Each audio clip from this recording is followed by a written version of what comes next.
Kita ke informasi lainnya, pemirsa. PT KAI Daob 8 Surabaya mencatat peningkatan signifikan pada penjualan tiket. Baik, pemirsa, kami akan mengajak Anda untuk bergabung dengan rekan kami di Aceh, ada Edo Yoga, untuk mendengar keterangan dari Mensesnek Prasetyo Hadi.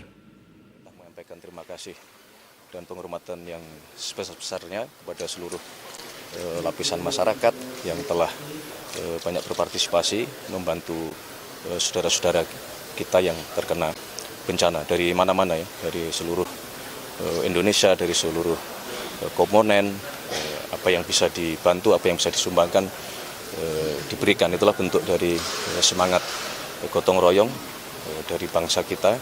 Satu mengalami kesusahan, kita bersama-sama untuk membantu saudara-saudara kita. Mas Mensesnek, kalau untuk wilayah Aceh Tameng ini kan disorot di Provinsi Aceh ini ya, dan beliau kan kedua kalinya ke sini gitu. Nah, ini memang menjadi atensi juga walaupun tidak dikunjungi gitu.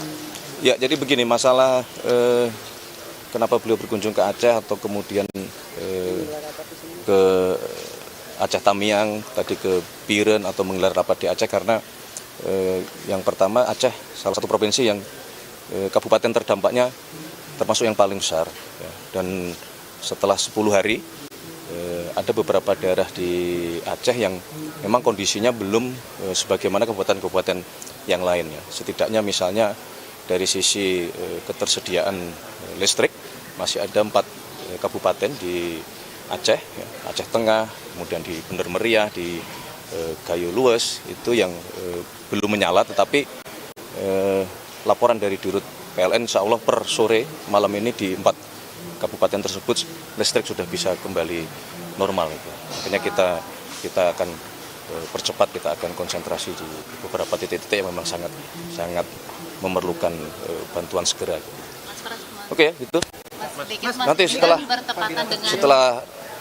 rapat nanti. Bertepatan dengan kunjungan Pak Presiden juga undangan untuk keluar negeri ke Pakistan, Mas. Membahas topik-topik yang khusus spesifik mungkin tentang listrik, tentang infrastruktur. Semua penyakit. Semua penanganan darurat, kemudian segera untuk nanti paralel dilakukan proses inventarisasi ya, termasuk proses persiapan untuk rehabilitasi maupun rekonstruksi semua. Ini paralel harus dikerjakan. Akan direncanakan sebagai bencana nasional nggak sih Pak, dalam batas ini?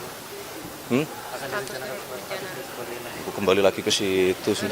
Mas, ini antisipasi sama penyakit yang mungkin akan ini ada juga nggak Mas? Ada dong, ada Pak Menkes juga ya. Ada beberapa rumah sakit juga terdampak. Itu juga salah satu prioritas yang harus segera dilakukan penanganan, karena biasanya fase setelah darurat bencana di awal itu sudah pasti nanti akan mulai masalah penyakit gitu. Dan dalam bencana kali ini rumah sakit, tenaga kesehatan, tenaga medis juga bagian juga dari yang terdampak, sehingga memerlukan penanganan yang mungkin harus kita lakukan perbantuan dari luar daerah.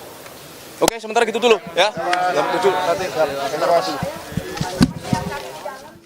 Ya, itu dia tadi keterangan dari Mensesnek terkait update sedikit mengenai perkembangan penanganan banjir bandang dan longsor di wilayah Aceh, Sumatera Utara, dan Sumatera Barat jelang ratas yang akan dilaksanakan malam hari ini.